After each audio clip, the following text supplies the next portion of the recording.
Cultura Geral. Apoio. UniBH. Transferência com bolsas de até 30%. Inscreva-se. Caixa de Assistência OAB Nova Lima. Caminho seguro para os advogados de Minas Gerais. Instituto dos Advogados de Minas Gerais. Mais de 100 anos produzindo conhecimento, igualdade, fraternidade e liberdade.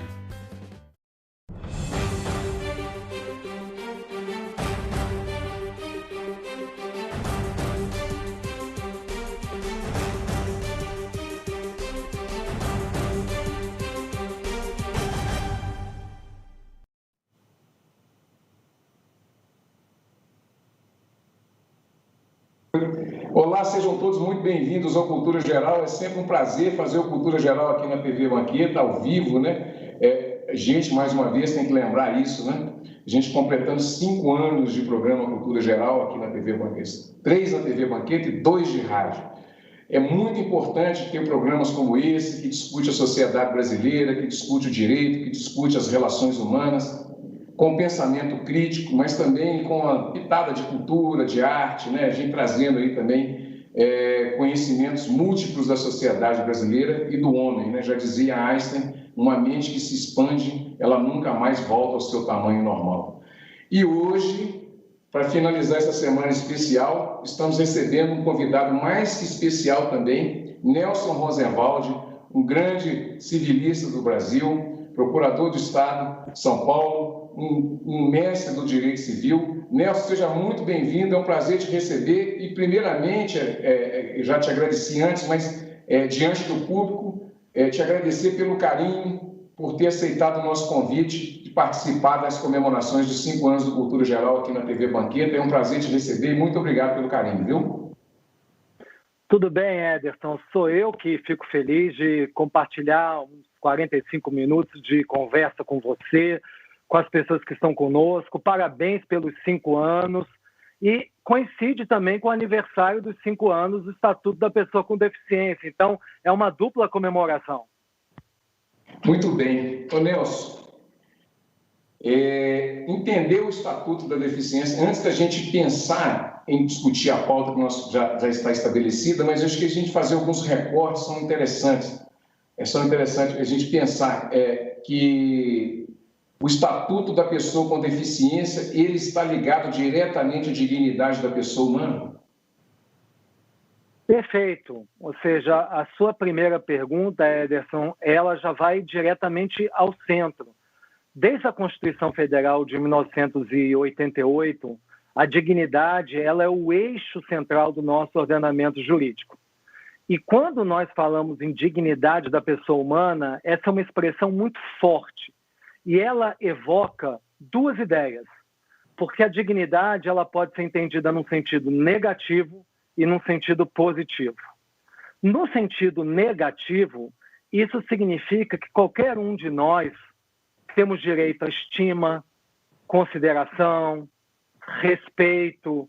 Esse é o aspecto negativo da dignidade. Mas tem o outro, Ederson, que me interessa muito mais aqui hoje, que é a dimensão positiva da dignidade. Que significa o quê? Significa que o ser humano, ele é o protagonista da sua história. Significa que a pessoa ela tem a liberdade para escrever a sua biografia, para narrar o seu destino.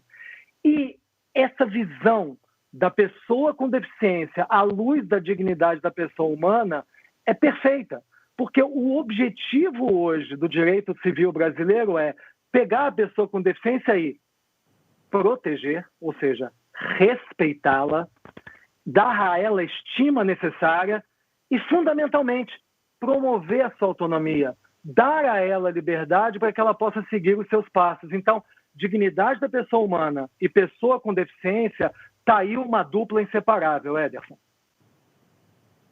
Qual era o contexto da lei? Qual era o contexto que a gente pode imaginar que estava relacionado às pessoas com deficiência, professor?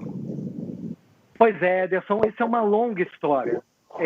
O Foucault contou isso muito bem no livro chamado A História da Loucura. O que acontece? Se puder até, Ederson, desligar o retorno. Isso, valeu.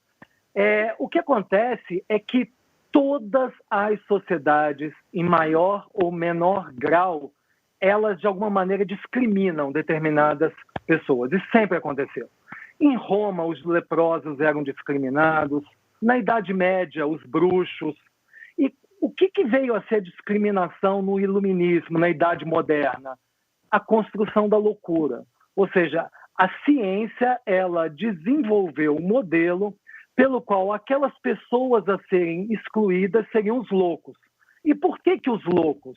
Porque quando o capitalismo ele entrou com toda a força, a ideia é que as únicas pessoas que poderiam ser reconhecidas pelo direito seriam aquelas que poderiam desempenhar determinados papéis econômicos. Quem seriam esses? O proprietário, o contratante, o marido, o pai. Mas o que acontece, Ederson, é que haviam certas pessoas que, por suas fragilidades, por suas singularidades e idiosincrasias, elas não conseguiam desempenhar esses papéis econômicos exigidos pela ordem jurídica. Então, o que a sociedade fazia com essas pessoas que não conseguiam ser protagonistas desses papéis? Simplesmente varriam para debaixo do tapete. Ou seja, a ideia básica de segurança jurídica era excluir quem fosse diferente. Tanto é verdade que o nosso Código Civil de 1916, ele chamava todas essas pessoas de loucos de todo gênero. Ou seja, loucos de todo gênero porque a ciência não conseguia exprimir exatamente qual era cada tipo de deficiência psíquica. E isso é, de alguma maneira, uma história, porque, como eu te disse, quando veio a Constituição Federal de 88 e disse, opa, esse cenário tem que mudar. Tem que mudar porque a dignidade coloca o ser humano como protagonista do ordenamento jurídico. É hora de proteger as pessoas com deficiência, é hora de promover a autonomia delas. O que aconteceu?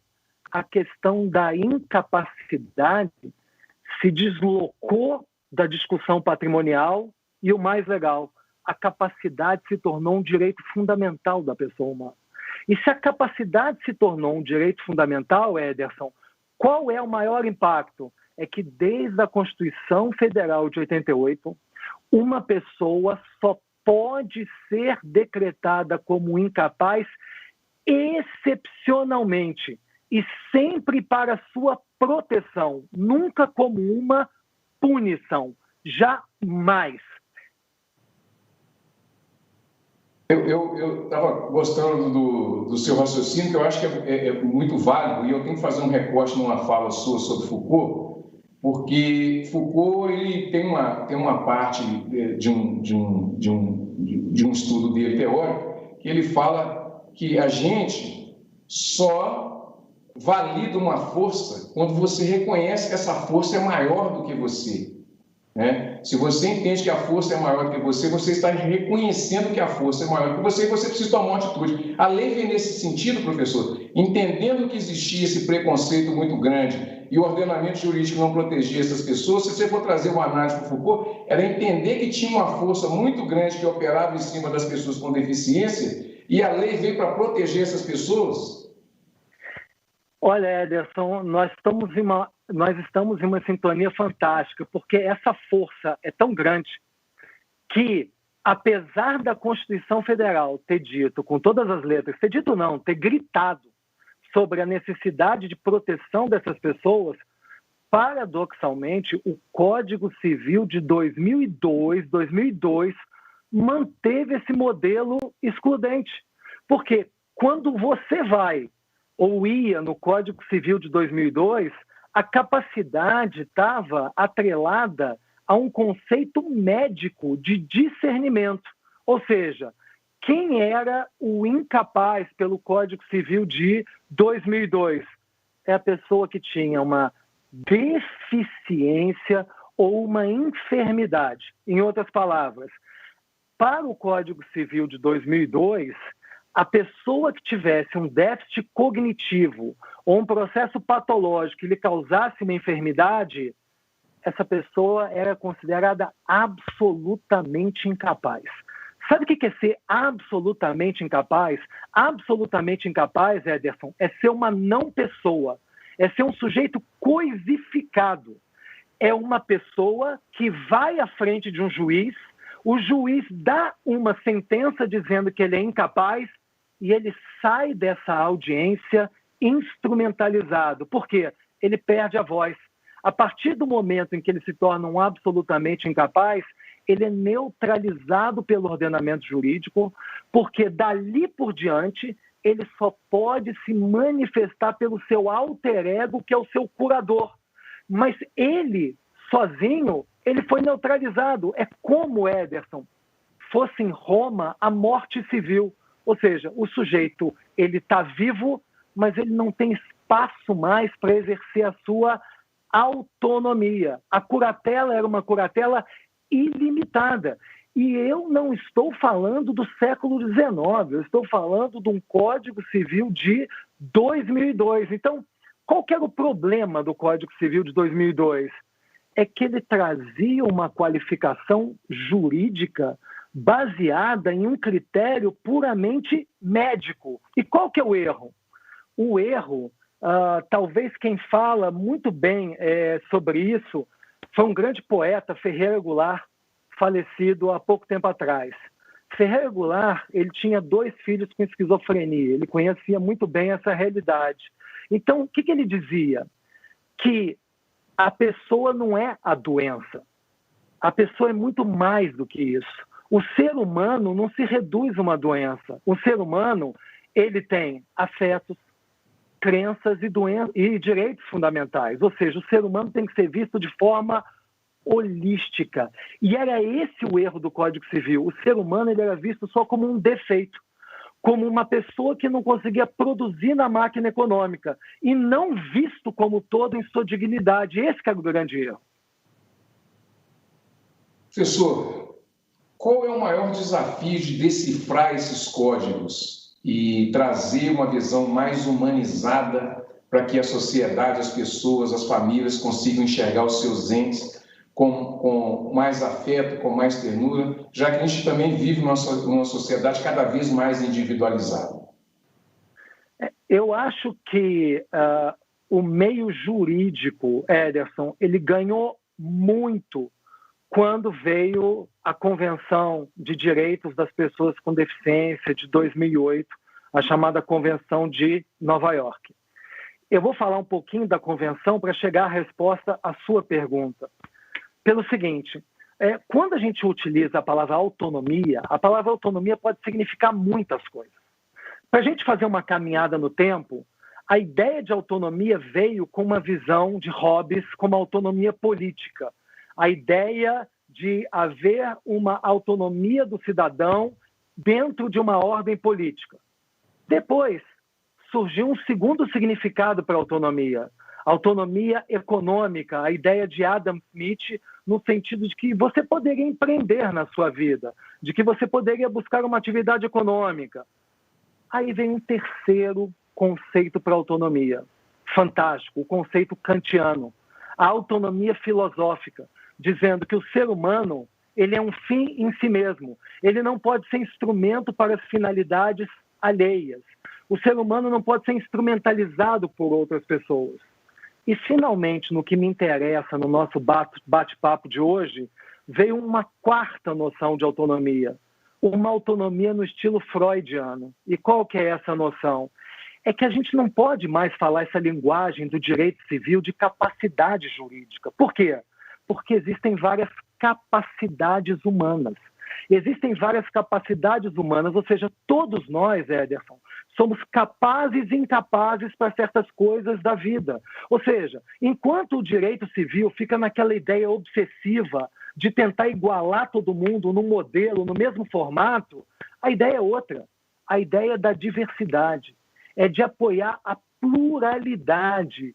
Ou seja, todas as pessoas são diferentes, nós temos que entender essa pluralidade e conceder liberdade para que cada um possa participar na vida social. Então, o grande salto qualitativo da Convenção de Nova York foi fazer esse balanceamento entre cuidado e autonomia. As pessoas com deficiência, em algum momento, precisam de cuidado? Sim. Em algum momento, elas também precisam de autonomia. Em alguns momentos, o foco é a proteção delas. Em outro, é a promoção delas. E o que no final das contas, serve como lição? Essa convenção é uma convenção internacional de direitos humanos. Então, ela entrou no Brasil, em 2008, Ederson, com força de norma constitucional. Ela entrou acima do Código Civil. E como ela entrou com força de norma constitucional, qual foi a quebra de paradigma que ela trouxe? Ela dissociou duas palavras: deficiência e incapacidade. Deficiência não é mais sinônimo de incapacidade. Porque antes, para o Código Civil, uma pessoa com deficiência, ela era punida, ela era interditada. Agora não. O que é deficiência? Deficiência é simplesmente uma condição humana orgânica. É uma vulnerabilidade existencial. Em princípio, uma pessoa com deficiência, ela é plenamente capaz. Então, para terminar essa sua pergunta, qual foi a passagem que nós fizemos? Nós saímos de um modelo médico do Código Civil, que via a doença como um defeito, e nós caminhamos para um modelo social pelo qual o mais importante, Ederson, é fazer com que essa pessoa com deficiência, ela no Brasil, ela tenha acesso. Ela tenha acesso o quê? A essa proteção e a essa promoção. Eu sei que no Brasil hoje, pelas nossas dificuldades, nós brasileiros que não temos nenhuma deficiência, nós já não temos muitas vezes acesso à moradia, nós não temos muitas vezes acesso a saneamento básico, nós muitas vezes não temos acesso a uma tecnologia, mas essas pessoas com deficiência, Ederson, que são 24% da população brasileira com alguma deficiência, eles, além de não terem acesso muitas vezes a tudo que eu falei, eles são pessoas duplamente vulneradas, porque além da deficiência em si, normalmente eles têm uma condição de pobreza que é muito clara. Então o problema é muito grave no Brasil. Professor, vou fazer uma pergunta, é óbvio que não é da nossa área, mas eu sempre faço esse recorte, e eu vi uma das lives que eu vi de você com o Rodrigo da Cunha. Eu também fiz uma pauta com ele, acabei entrevistando ele e tal, e ele estudou psicanálise para entender as relações de família também, né? Eu queria te perguntar se a gente pode ter alguma coisa, obviamente não é uma pergunta fechada, né? Mas se a gente pode ter algum entendimento em que a psicologia e a psicanálise pode nos amparar ou nos ajudar nesse contexto de aplicação do Estatuto da Pessoa com Deficiência ou também na relação de família com os seus deficientes. Eu acho que o papel da psicanálise hoje ele se torna mais importante porque a própria lei agora renovada deu esse espaço. Deixa eu ser mais direto. O Estatuto da Pessoa com Deficiência é a Lei 13.146 de 2015. Então, nós temos 5 anos com ela. Aonde ela ampliou esse papel da psicanálise? Primeiro, porque ela diz, Ederson, que uma pessoa com deficiência pode ser encarada de 3 formas. Qual que é a regra geral? Uma pessoa com deficiência ela é plenamente capaz. Ela não vai ser curatelada, ela não vai ser interditada. Eventualmente, a pessoa com deficiência vai sofrer uma tomada de decisão apoiada. E, excepcionalmente, a pessoa com deficiência ela será curatelada, mas muito excepcionalmente. E aí que entra a questão da junção do saber médico com o saber jurídico. Por quê? Porque hoje, Ederson, para alguém ser curatelado, a questão não é mais se ela tem uma deficiência ou uma enfermidade. Uma pessoa só pode ser curatelada se objetivamente existir uma causa permanente que impossibilite a sua autodeterminação. Ou seja, uma pessoa só pode ser curatelada se houver uma situação clara de impedimento do seu autogoverno. E mais ainda, caso essa pessoa chegue ao limite de ser curatelada, Ederson, essa curatela ela é restrita a questões patrimoniais. Ou seja, o curador ele vai entrar na minha vida para interferir se eu vou comprar um imóvel, como é que eu vou cuidar do meu patrimônio? Como é que eu vou tratar das questões financeiras? Só que o curador, hoje, ele não pode mais tomar a frente nas questões existenciais. As minhas decisões relacionadas à minha intimidade, à minha vida sexual, à minha vida familiar, mesmo eu sendo curatelado, essas decisões continuam sendo minhas. Por quê? Porque não é possível uma delegação coercitiva de direitos fundamentais. Não é possível uma pessoa delegar direitos da personalidade para terceiros contra a sua vontade. É por isso, então, que esse aspecto hoje da existência, não de um psiquiatra em si, mas de vários experts que sejam capazes de ver perfeitamente a situação da pessoa curatelada, isso é muito importante no perfil que vai se dar à curatela. Essa é uma questão fundamental. Eu acho que a gente precisa também fazer um recorte dessa desassociação que a lei fez, que o Estatuto fez. Ele desassociou, né, a incapacidade da deficiência. Você poderia explicar para a gente isso, professor? Perfeito. Ederson, se eu fosse vidente, se eu fosse a mãe de Ná e pudesse fazer uma profecia para os próximos anos, eu vou te dizer qual a profecia que eu cravo. No futuro, as pessoas com deficiência que estejam numa situação mais grave, elas não vão recorrer à curatela. Elas vão recorrer a um outro modelo jurídico que foi criado pelo Estatuto da Pessoa com Deficiência, que se chama tomada de decisão apoiada. Anota aí, tomada de decisão apoiada. Por que essa é uma grande inovação?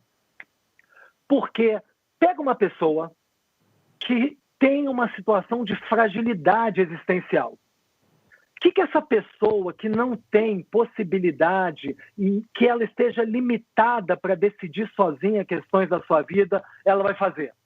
Essa pessoa, olha que interessante, Ederson, ela vai escolher duas pessoas que ela gosta muito. Então eu vou escolher o Ederson e a Ana e falo, olha, Ederson e Ana, vocês topam ser meus apoiadores? Sim, Nelson, nós gostamos de você, nós seremos seus apoiadores. Eu faço com vocês um termo, um negócio jurídico e digo, Ederson e Ana vão me apoiar nas situações A, B e C da minha vida. A gente pega esse negócio jurídico, esse apoio, leva a um juiz, leva a um promotor de justiça, o juiz vai me ouvir e uma equipe multidisciplinar também vai me ouvir para ver se eu preciso realmente desse apoio. Ederson e Ana, vocês que são os apoiadores, vocês também vão ser ouvidos para saber se vocês têm condições de me apoiar. E no final o juiz homologa esse apoio, a gente leva isso ao cartório para ter eficácia perante terceiros. A partir do momento que essa tomada de decisão apoiada ela é levada ao cartório, eu, Nelson, que sou apoiado, eu continuo sendo plenamente capaz. Mas vão ter alguns atos da vida civil que eu só vou tomar se vocês estiverem ao meu lado me apoiando. Então, Ederson, qual é a diferença de você ser apoiador para você ser meu curador na curatela? É muito diferente, porque um curador, ele representa ou ele assiste uma pessoa que é relativamente incapaz. O apoiador não. O apoiador ele não representa ninguém. Ele não assiste ninguém. Ele apenas auxilia uma pessoa que é plenamente capaz a tomar determinadas decisões na vida. E outra diferença super importante, o curador, a função principal dele é proteger você, é auxiliar você no seu tratamento. O apoiador não.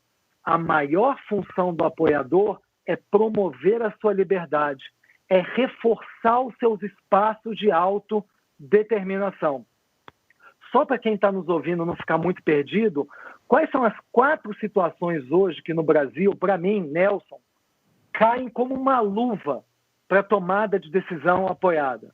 Primeira, pessoas com deficiência psíquica, pessoas com deficiência física ou sensorial. Você imagina uma pessoa numa cadeira de rodas, ela tem uma liberdade de locomoção. Uma pessoa cega, uma pessoa com obesidade mórbida. Essas pessoas, muitas vezes, elas têm essas limitações físicas que impedem a ela a prática de atos normais da vida. O apoio é muito importante para essas pessoas. Segundo, pessoas que têm deficiência psíquica que apenas restringe a sua autodeterminação. Ou seja, elas ainda têm espaços residuais de autogoverno. Essas pessoas não vão ser curateladas. Essas pessoas, elas precisam do apoio. Alguém que fortaleça a autonomia delas. Terceiro, Ederson, você vai gostar dessa. Nosso país é um país que está envelhecendo rapidamente. A quantidade de pessoas que estão se tornando idosas e vivendo muito é incrível. Mas o que acontece? Esses idosos, muitas vezes, por mais que a cabeça deles esteja ótima, eles têm uma certa vulnerabilidade. A vulnerabilidade vem com o tempo, a insegurança vem com a idade. Então, muitas vezes, as pessoas precisam de apoiadores que deem maior, que possam corroborar as suas decisões, que possam dar mais força às suas decisões. E, finalmente, para terminar, uma situação que, para mim, é típica da tomada de decisão apoiada. Pessoas que têm doenças como Alzheimer, são aquelas doenças crônicas degenerativas. Infelizmente, com o tempo, elas vão se esquecendo sobre quem elas são. Então, é muito legal que essas pessoas usem a sua liberdade para programar antecipadamente a sua vida. Então, essas pessoas, elas podem pegar hoje um papel na mão e falar, olha, eu sei que meu Alzheimer está se agravando, então eu quero nomear o Ederson e a Ana como os meus apoiadores, e no futuro, quando a minha situação se agravar, eu quero que o Ederson deixe de ser meu apoiador e passe a ser o meu curador. Então, a pessoa ela pode fazer uma programação prévia dessa sua história de vida. Desculpa que eu me alonguei, mas essa resposta precisava ter todo esse contorno. Professor, isso aí é uma aula, né? Isso é uma aula, isso é uma maravilha. Eu queria fazer um outro recorte, porque a legislação nossa estava um pouco atrasada e os tratados internacionais foram importantes demais para que acontecesse essa transformação na nossa legislação, professor? Demais. Agora, Ederson, você como um profissional de direito, você tem a mesma formação que eu, você vai concordar. Qual que é o problema dos juristas brasileiros? Jurista brasileiro, ele só confia que alguma coisa existe quando está escrito numa lei, quando tem uma lei ali, um papel. O jurista brasileiro, ele não confia em convenção de direitos humanos. Ele acha que convenção de direitos humanos é uma figura de retórica, é algo distante.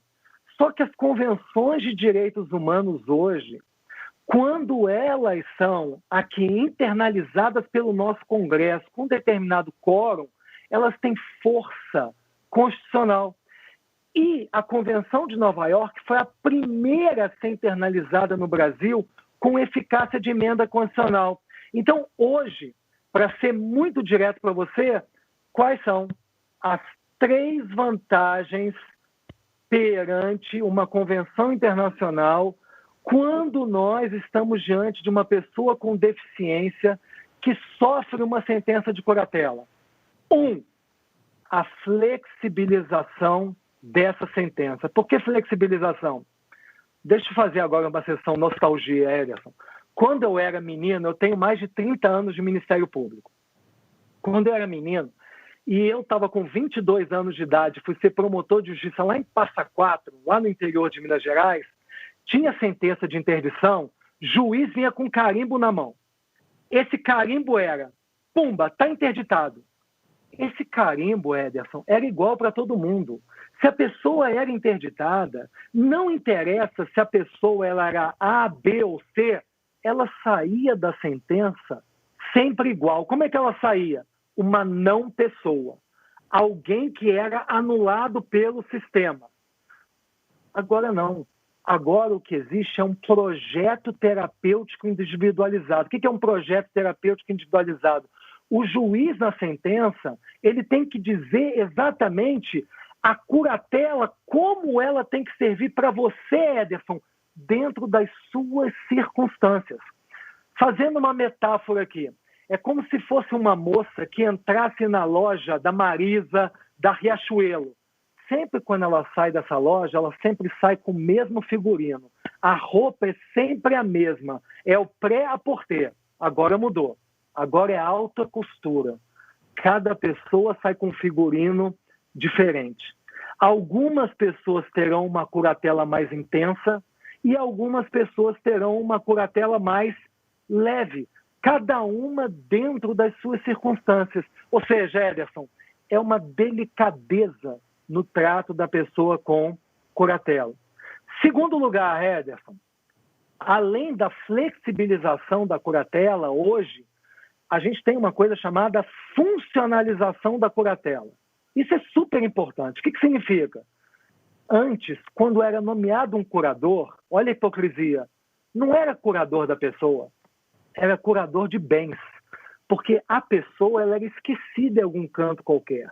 A importância para o direito civil era cuidar de bens, até porque pobre nunca foi curatelado.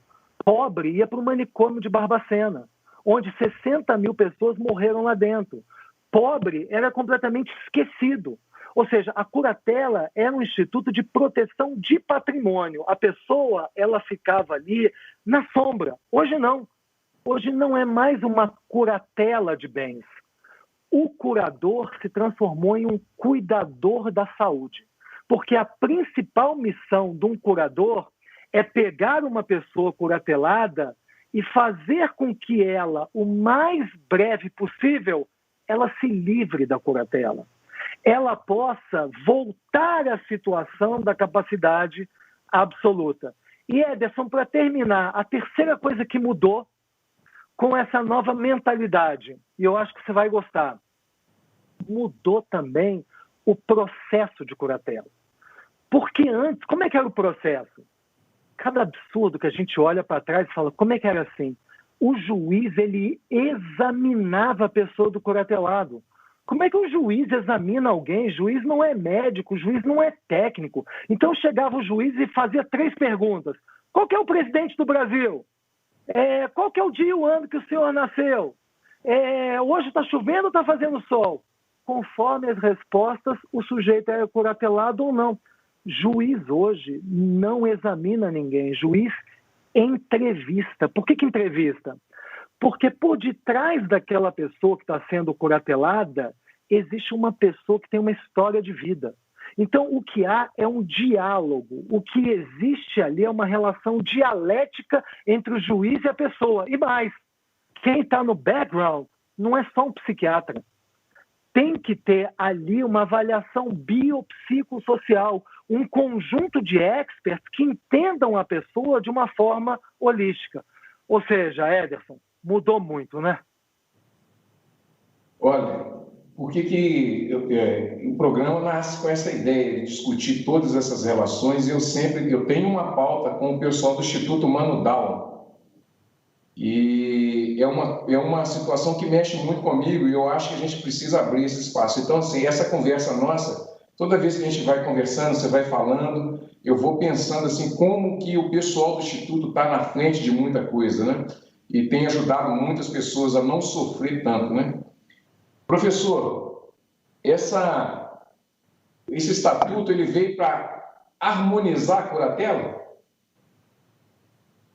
Sim, o bacana do Estatuto da Pessoa com Deficiência foi, primeiro, ele se harmonizou muito bem com a Convenção de Nova York. 2, aquilo que eu disse. Como era uma lei, como o Estatuto da Pessoa com Deficiência veio com uma lei ordinária, finalmente, nesse momento, os juristas, os juízes, os doutrinadores, os promotores acordaram e falaram: opa, nós temos uma lei, nós temos que levar isso a sério. Foi aí, efetivamente, que toda discussão sobre a renovação no tratamento das pessoas com deficiência mudou. Ederson, eu tenho que confessar para você uma coisa. Mudou na lei. Depois veio o Código de Processo Civil, em 2015, coincidentemente. Então, não é só o direito material que mudou, o Código de Processo Civil também acompanhou isso. Mas, muitas vezes, eu, como procurador de justiça, vem muitos colegas do Ministério Público ou da Defensoria Pública e falam: Nelson, tudo isso que você diz é muito bonito, mas aqui na minha comarca do interior não tem recursos financeiros para fazer esse laudo. Não tem aqui um psiquiatra, não tem um pedagogo, não tem um assistente social, para que esse laudo ele possa ser feito da melhor maneira possível. Sim, Ederson, tem que reconhecer que a nossa realidade é o país de pior distribuição de renda no mundo. E então, nós temos um contrassenso, qual? Uma lei avançadíssima, que é o Estatuto da Pessoa com Deficiência, e, por outro lado, péssimas condições materiais para essa pessoa. Olha, você só não vai cair para trás porque você está sentado. Em 2020, o INSS, se qualquer pessoa com deficiência for num posto do INSS e ela for pleitear um benefício de prestação continuada, uma renda mínima para a sua sobrevivência, sabe o que o INSS vai dizer? Tudo bem, mas você só vai ter direito a essa renda se você provar que você foi curatelado. Quer dizer o seguinte: a pessoa ela tem que se submeter a uma curatela. Em outras palavras, ela tem que se coisificar para receber uma renda mínima. Em outras palavras, a pessoa tem que abrir mão de ser pessoa para ter acesso ao mínimo existencial. E pior, não tem nenhuma lei que diga que o INSS tem que exigir isso. Isso simplesmente se chama uma cultura patrimonialista onde a burocracia impera. Outra, para você ver, o Estatuto da Pessoa com Deficiência está aí e, na verdade, só temos 500 mil pessoas com deficiência com carteira assinada, quando, na verdade, existem 7 milhões de pessoas com deficiência que poderiam ter carteira assinada. Então, eu te trouxe isso, Ederson, para você ver o hiato entre o belíssimo mundo jurídico, que é lindo dentro do papel, e a realidade concreta, que é pífia. Eu tenho que fazer outro recorte nessa fala sua. Qual é o desafio dos procuradores, dos promotores, do juiz, do corpo do judiciário, quando se depara com essas situações que também causam sofrimento até para o juiz e para os procuradores e os promotores decidirem? Como é que você pode fazer essa análise para a gente, Nelson? Eu gostaria de dizer para você que eu acho que a gente tem que dar ainda um passo além do Estatuto da Pessoa com Deficiência. Por que um passo além, Ederson? Porque o Estatuto da Pessoa com Deficiência, ele fala que quando uma pessoa com deficiência ela precisa de uma proteção maior, ela só tem 2 caminhos. Ou é a curatela, ou é a tomada de decisão apoiada. Mas eu vou te contar uma coisa. A maioria dos adultos do Brasil que tem uma deficiência psíquica, eles não vão nem para a curatela e eles não vão para a tomada de decisão apoiada. Por que isso? Isso é por várias razões. Primeiro, por uma razão cultural. Por uma razão cultural, as pessoas elas não vão ao judiciário. Segundo lugar, por uma questão ideológica, Ederson, a maioria das famílias brasileiras, elas resistem a colocar os seus entes queridos em uma curatela, em uma tomada de decisão apoiada. Então, sabe qual que é o cenário real no Brasil? O cenário real é que a maioria das pessoas com deficiência psíquica, elas não estão submetidas a qualquer proteção legal, ou seja, elas estão em casa. Eu vou falar de uma forma mais crua, elas têm uma capacidade jurídica, mas elas não têm uma capacidade natural. Por que isso? Porque elas não têm um curador, elas não têm um apoiador, mas elas têm alguém que, de alguma maneira, toma conta delas. É isso que acontece. É uma situação de atenção. É um familiar que toma conta dessas pessoas. É um guardião que toma conta dessas pessoas. É alguém que alimenta essas pessoas, que dá cuidados básicos médicos. Aí você pergunta, Nelson, qual que é o problema disso? No dia a dia não tem problema nenhum, porque essas pessoas têm uma atenção ordinária. Para os atos cotidianos da vida, não tem nada errado, Ederson, mas aonde que pega?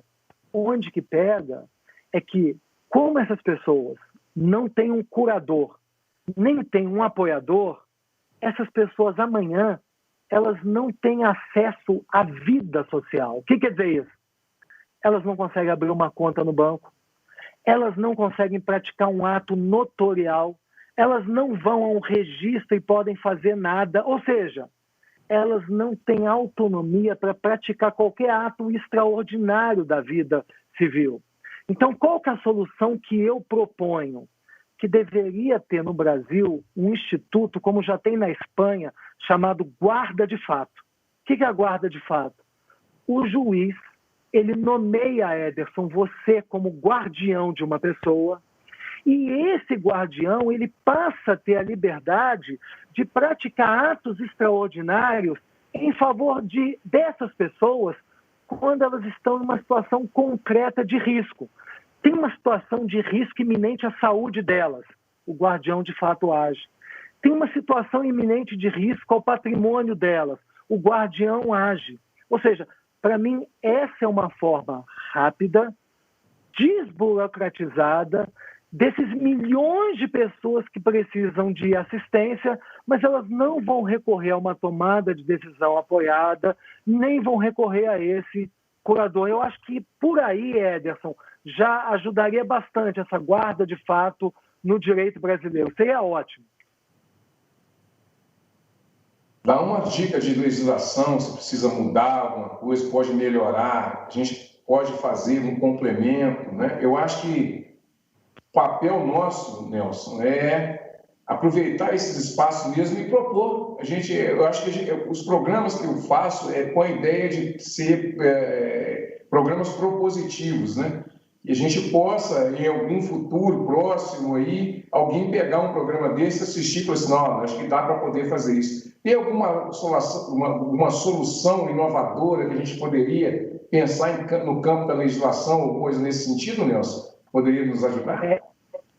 Eu acho que, com relação especificamente a essa guarda de fato, o que a gente poderia fazer é modelar um estatuto mínimo dessa guarda de fato. Ou seja, pegar esse sujeito que já é o guardião, e Ederson, é importante, esse guardião, às vezes, não é uma pessoa natural. Sabe quem é o guardião, às vezes? É uma clínica, uma residência para idosos, pessoas de terceira idade.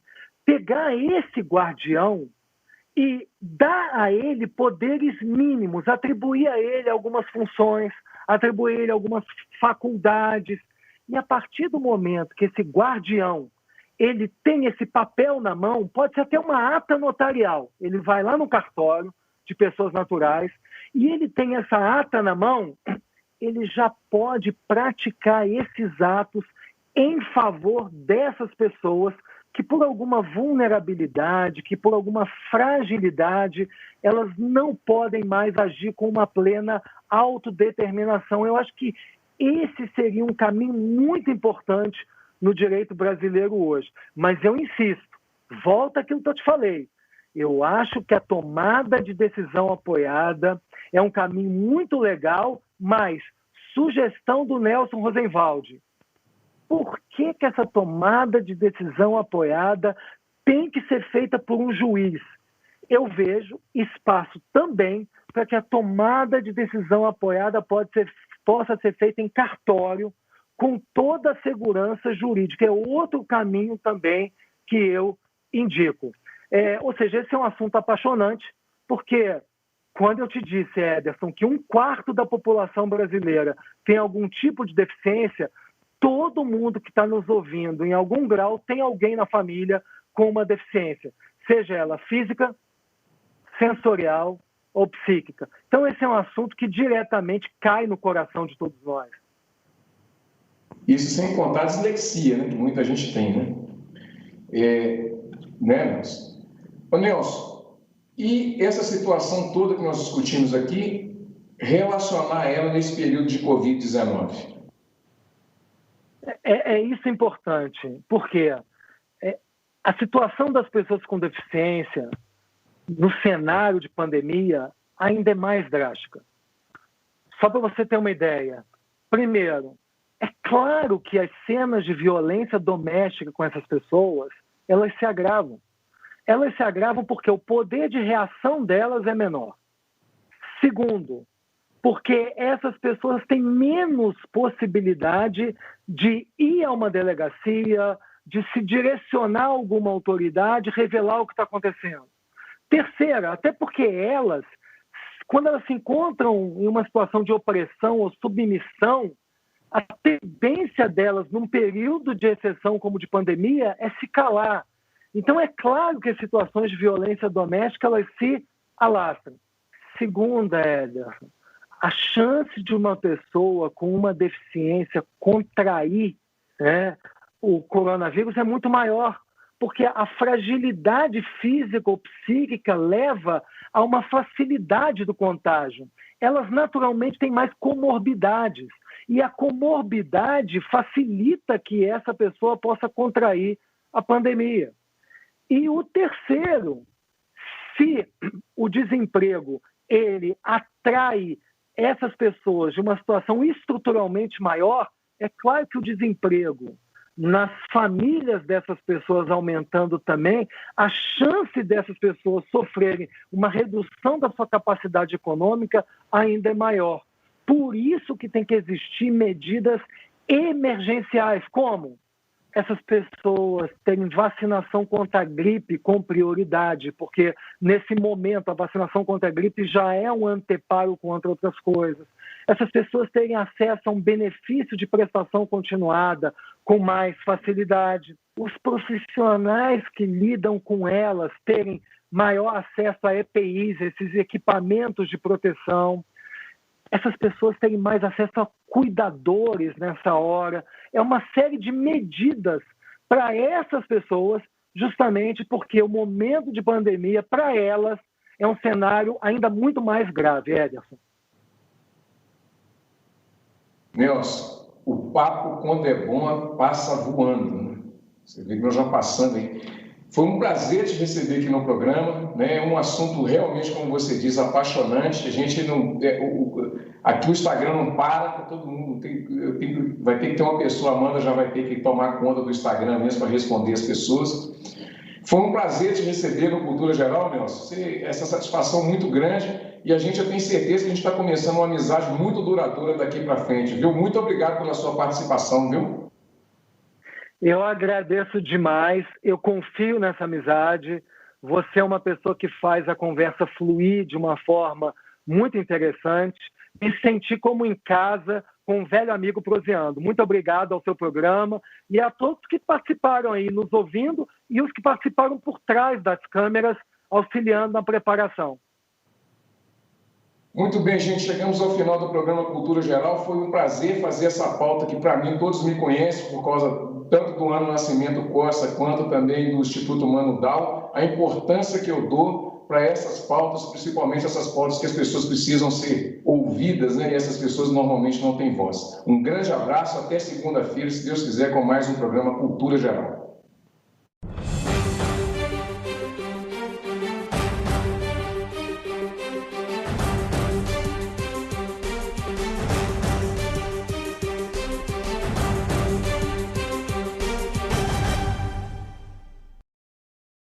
Cultura Geral. Apoio.